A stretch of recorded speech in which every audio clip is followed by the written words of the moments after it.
C'est toujours un plaisir d'animer ces sessions en direct de Digital Africa chaque mercredi. Bonjour à tous, bienvenue à cette session aujourd'hui sur le sujet de le guide sur le notebook de Digital Africa. Je m'appelle Maud, charge de communication ici à Digital Africa et je suis très heureuse de présenter notre présenteur aujourd'hui. Il n'est pas un étrange ici de Digital Earth Africa, mon collègue responsable de l'engagement utilisateur. Bienvenue, Joseph Tishamir. Joseph, à vous. Merci Maud et bonjour à tout le monde à notre session de Madi Live. Aujourd'hui, nous allons essayer d'aller à travers les notebooks et Digital Africa, comment les utiliser, à quoi ces notebooks peuvent nous servir dans notre vie courante. Pour l'introduction, vous savez que Digital Africa a beaucoup de données d'observation de la Terre. Et ces données ont été dérivées des images satellitaires gratuitement accessibles. Ces données ont été traitées, ça couvre tout le continent. L'accès est tout à fait gratuit. On a aussi une assistance en ligne chaque fois quand une société en a besoin. Bien sûr, nous essayons d'aligner tout ce que nous faisons avec les objectifs de développement durable. Et pour le moment, on va se demander comment accéder à ces données et quelles sont les interfaces qu'on peut utiliser.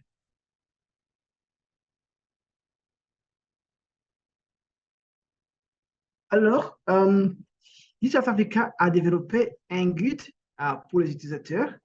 Ce guide nous informe des données disponibles à travers le plateforme Digital Africa. À travers ce guide, on peut avoir un catalogue de données. Et ce catalogue a essayé de grouper différents types de données. Par exemple, nous avons la réflectance de surface qui est dérivée des images Landsat et des images Sentinelle et des dérivés qui sont des géomètres et qui sont uniquement disponibles à travers notre plateforme.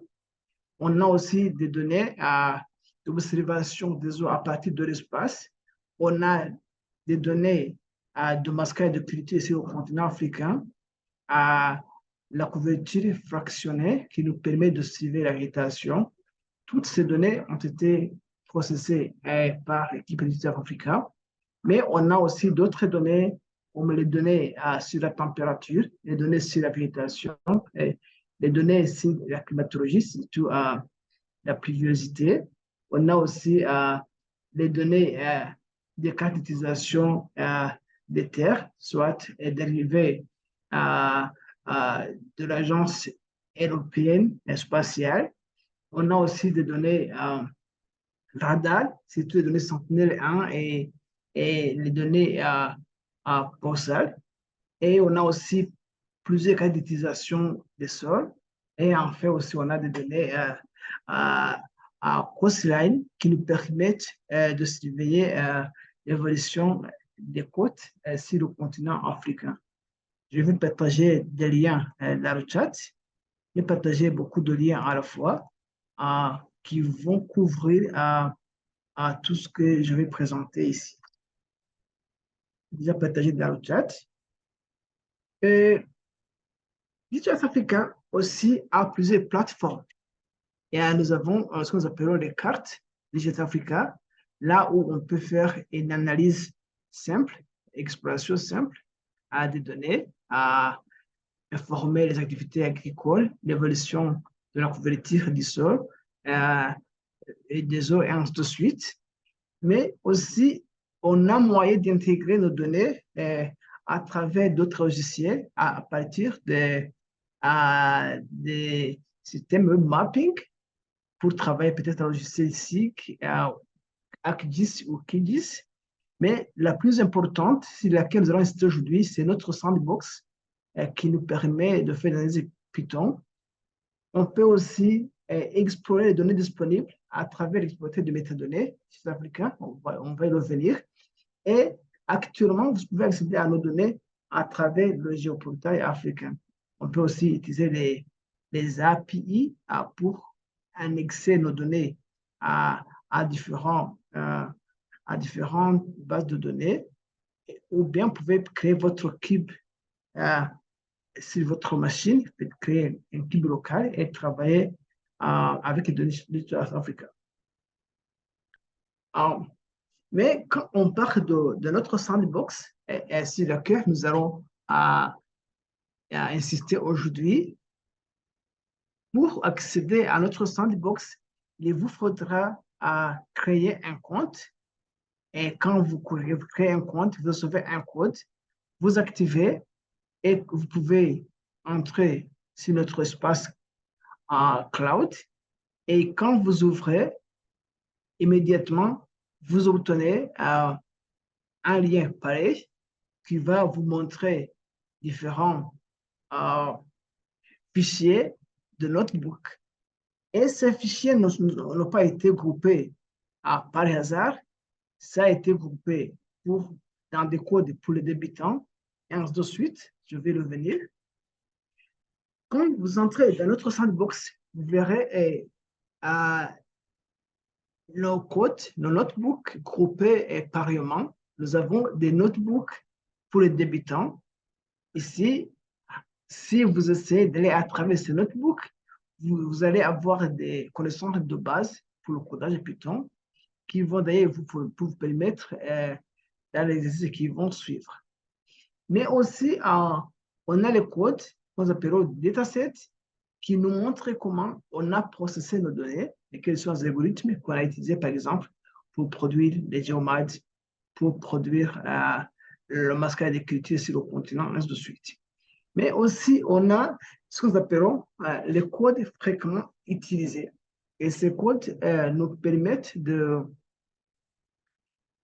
d'analyser, de lancer différentes analyses. Par exemple, comment jouer avec les polygones, comment animer les séries temporelles, comment calculer des indices, et ainsi de suite. Le plus important, on a aussi un autre fichier que nous appellerons real examples, c'est-à-dire des exemples de la vie courante qui vont nous permettre de faire plusieurs analyses, surtout la suite de la santé d'écriture, l'évaluation des eaux et ainsi de suite. Et nous avons aussi des fichiers qui nous montrent les outils que nous utilisons pour analyse à travers la sandbox. Les codes aussi sont là, tout est gratuit, vous pouvez avoir accès, adapter et utiliser immédiatement. Mais aussi, nous avons ce qu'on appelle les cas d'application. Une fois que nos utilisateurs ont lancé un cas d'utilisation avec succès, vous pouvez partager vos codes et puis nous allons mettre ces codes dans ce fichier pour que les autres puissent les appliquer dans d'autres endroits ou bien les améliorer dépendant de ce qu'ils font. Et vous allez aussi avoir un fichier qu'on va dire SDG, c'est-à-dire ce fichier va nous aider à contribuer à une analyse, une quantification rapide des indicateurs ODD. Et on avait commencé par la couverture verte montagneuse, mais l'idée en est qu'on va étendre à plusieurs domaines. Comme je vous disais, tout ce que nous faisons, nous essayons d'aligner avec les ODD, et c'est pourquoi j'ai partagé ce lien dans le chat. Vous allez voir quels notebooks qui peuvent nous aider à répondre aux attentes de chaque ODD et bien sûr qui nous aident à quantifier les indicateurs. Le notebook, comme je dis, le format, nous avons bien sûr un titre, nous avons l'introduction dans le notebook, mais aussi nous avons des données à utiliser, approches et étapes, et les codes ont été prédéveloppés. on n'a pas besoin d'être expert en codage Python. On peut lancer le code immédiatement. Bien sûr, il faudra savoir les paquets que vous allez utiliser et les importer, et aussi spécifier des paramètres d'analyse. Pour les gens qui ne sont pas familiers avec Coda et Python, il y a des choses très importantes. C'est que vous devez connaître la période de votre étude et bien sûr la zone d'étude. Là, je parle de latitude, longitude, les zones de tampons, ou bien vous pouvez charger un polygone qui montre les limites de votre étude. Et enfin, vous pouvez lancer vos analyses immédiatement. Euh, Ici, et je vais aller à travers le guide, comme je parlais bien avant. Je vous avais dit que on a le catalogue de données. Ici, je fais une traduction. Ici, pour le catalogue de données, si vous allez là, vous allez voir toutes les données que nous avons, comme je vous ai dit auparavant, où je vous ai montré. Chaque type de données a une description complète, comment ils ont été processés et comment elles peuvent être utilisées et avec des limitations, bien sûr, et opportunités.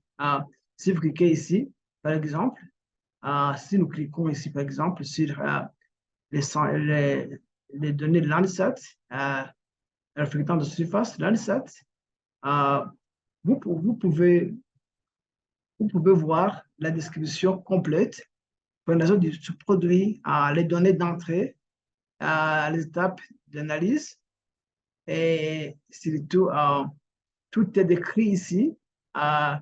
Et de là, vous savez les, les avantages, les opportunités, mais aussi les limites de chaque produit.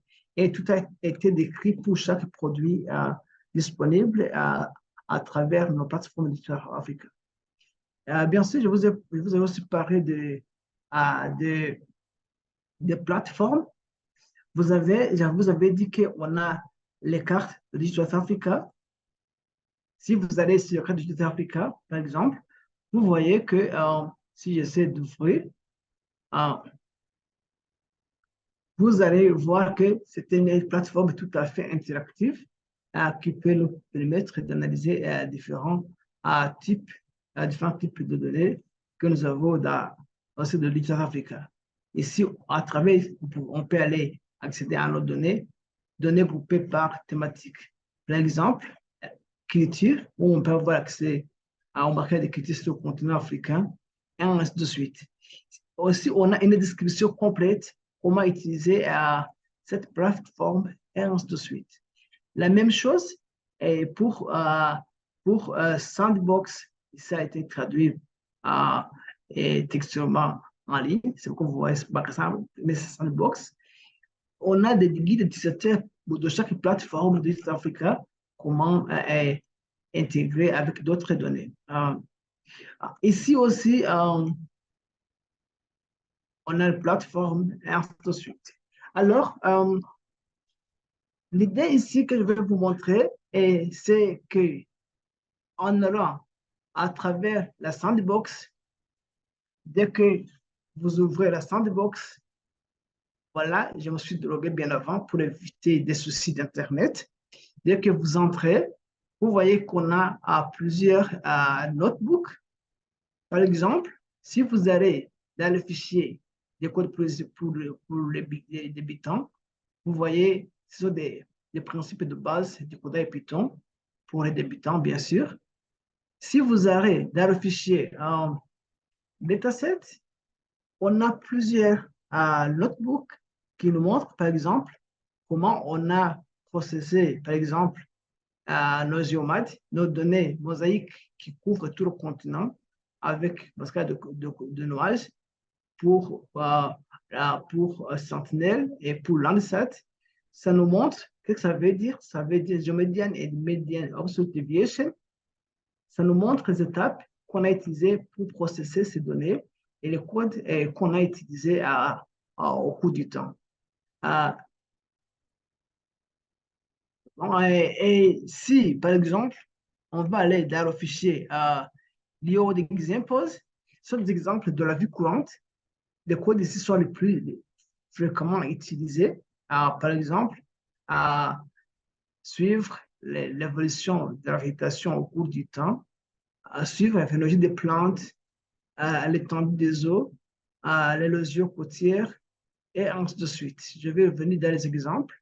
Euh, Bien sûr, avec tout ce que je vous ai parlé, les cas d'application y inclus. Par exemple, au Kavango, ça a été développé par notre prof Kelebogile. Ça nous a permis de suivre l'évolution euh, euh, de la végétation et des eaux au sein de Kavango au Botswana. Alors, ici, on peut essayer d'aller à travers un notebook. À titre d'exemple, je vous ai dit que quand vous ouvrez un notebook de DTS Africa, la première chose que vous verrez le titre du notebook. Ça parle de la santé d'écriture. Bien sûr, on a des mots-clés qui mentionnent surtout des données à utiliser, des approches ou bien des à utiliser ainsi de suite. Mais l'introduction qui nous parle pourquoi avons-nous besoin de ce notebook et bien sûr les étapes et à suivre. Et par après, il faudra importer des paquets à utiliser, bien sûr, spécifier les paramètres. Je vous ai déjà parlé des paramètres les plus importants sont latitude et longitude et bien sûr le temps de votre analyse. Et, et si vous spécifiez ça, vous pouvez lancer vos paramètres et lancer le notebook et par après, essayer de lancer vos analyses. Ce notebook, c'est la santé d'écriture. On va voir si ça va aller, parce que ça va prendre de longtemps. Mais j'avais bien avant lancé l'autre notebook euh, sur le suivi des conditions végétales. J'avais lancé le notebook et ici, vous voyez, il faudra importer des paquets et fonctions à utiliser. Euh, Ici, il fallait utiliser l'application qu'on appelle NDV Forecast, c'est-à-dire la prédiction de végétation à travers NDV comme proxy. Et par après, il faudra spécifier des paramètres, c'est tout le temps, les zones tampons et les types de longitude. Et par après, on a dit lancer. Euh, et puis, on a essayé, on va travailler sur la zone cultivée seulement. Et par après, on peut générer différents graphiques qui nous montrent l'évolution de la série temporaire d'une DVI de notre région. Et, et par après, on peut essayer d'analyser les statistiques de notre modèle en produisant différents histogrammes et essayer de valider notre modèle en comparant les données que nous avons et les états générés à partir du modèle et des données de validation. Et voilà, et bien sûr, ça va nous informer sur la qualité de notre modèle. Même chose, sur ce qui a été fait par des données optiques qui sont toujours difficiles à exploiter, surtout pour les zones à grande couverture nuageuse. On peut aussi utiliser des données radar, qui te donne de Sentinel-1, et la procédure sera la même, et par après, les notes toujours commencent par le titre, introduction et description qui va nous montrer les étapes. Et voilà, la même chose peut se faire en utilisant des données radar. Vous voyez qu'on peut analyser la série temporelle, l'évolution de la signature spectrale d'une DVI au cours du temps dans notre région. La même chose, on peut essaie de suivre l'évolution de l'étendue des eaux, le format de notre boucle ne change pas toujours. Alors, on essaie de suivre l'évolution de l'étendue des eaux au cours du temps dans une région donnée. On peut générer des graphiques, des cartes de série temporelle, des lacs ou d'un cours d'eau et générer une animation et essayer de calculer les statistiques euh, qui nous montrent l'évolution de l'étendue de ce cours d'eau au cours du temps. Et, et ça, vous savez que ça ne montre pas de saisonnalité parce que les données de l'observation des eaux à partir de l'espace sont des données à Landsat et des moyennes annuelles. Ça nous permet de suivre l'évolution des eaux et à long terme à travers nos notebooks. Et on peut comparer différentes périodes et c'est aussi de visualiser sur une carte euh, les changements, la surface de changement et la direction du changement au cours du temps. Si je reviens sur ma présentation pour mon résumé, on a beaucoup de cas d'application. Par exemple, ce que je vous montrais, c'est que à travers ces notebooks, on peut suivre l'ensemble d'écriture. Comme vous voyez, on peut comparer aux différentes signatures spectrales, à différents parcelles d'un même champ pour voir si ils se comportent de la même façon ou pas, et peut-être prendre des décisions pour les élévations qui sont liées. Ici, je vais vous montrer la phénologie de la végétation qui nous montre comment la végétation s'est comportée au cours de l'année. Et ça, c'est SOS, ça veut dire start of the season, c'est-à-dire au commencement de la saison. POS, ça veut dire peak of the season, c'est-à-dire quand le NDVI a atteint le maximum.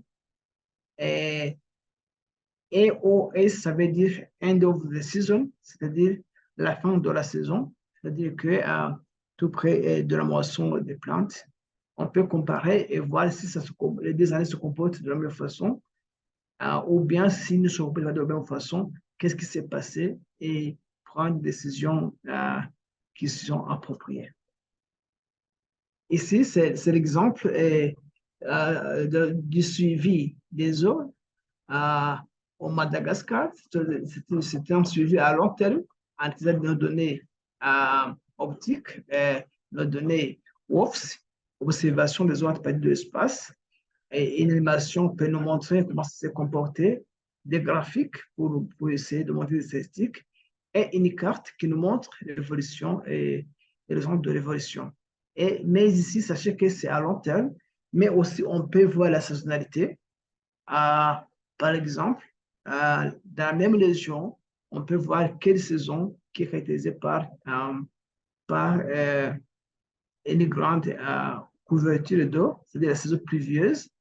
Si vous comparez le mois de mars, vous verrez que ça montre une grande pluviosité comparée, par exemple, au mois de décembre.